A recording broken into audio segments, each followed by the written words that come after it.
ভগবদ্গীতার প্রথম অধ্যায়ের 12তম শ্লোকটি হল তস্য সংজনয়ন হর্ষং কুরু বৃদ্ধ পিতামহ সিংহনাদং বিনদচ্চৈ শঙ্খং দদ্মৌ প্রতাপবান।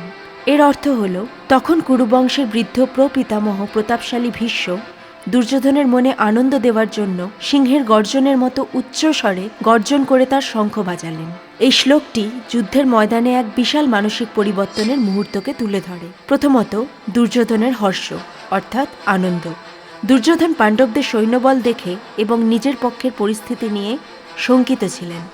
পিতামহ ভীষ্ম তার এই মনের অবস্থা বুঝতে পারেন, তাই রাজভক্তি ও স্নেহের বশবর্তী হয়ে তিনি দুর্যোধনকে আশ্বস্ত করার জন্য শঙ্খ বাজিয়ে যুদ্ধের সূচনা ঘোষণা করেন। দ্বিতীয়ত, সিংহনাদ অর্থাৎ সিংহের গর্জন। ভীষ্মের বীরত্ব এখানে ফুটে উঠেছে। তিনি যদিও জানতেন যে কৌরবদের পক্ষটি অন্যায়ের পক্ষ, তবুও একজন যোদ্ধা এবং সেনাপতি হিসেবে তার কর্তব্য পালনে তিনি ছিলেন অটল। তার গর্জন এবং শঙ্খধ্বনি ছিল অত্যন্ত গম্ভীর এবং ভয়ঙ্কর, যা কৌরব শিবিরে উদ্দীপনা সৃষ্টি করে। তৃতীয়ত, ভীষ্মের বীরত্ব।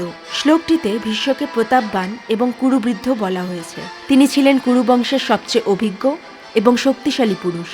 তার শঙ্খধ্বনি ছিল এক প্রকারের ঘোষণা যে যুদ্ধ অনিবার্য এবং তিনি তার সমস্ত শক্তি দিয়ে লড়াই করবেন।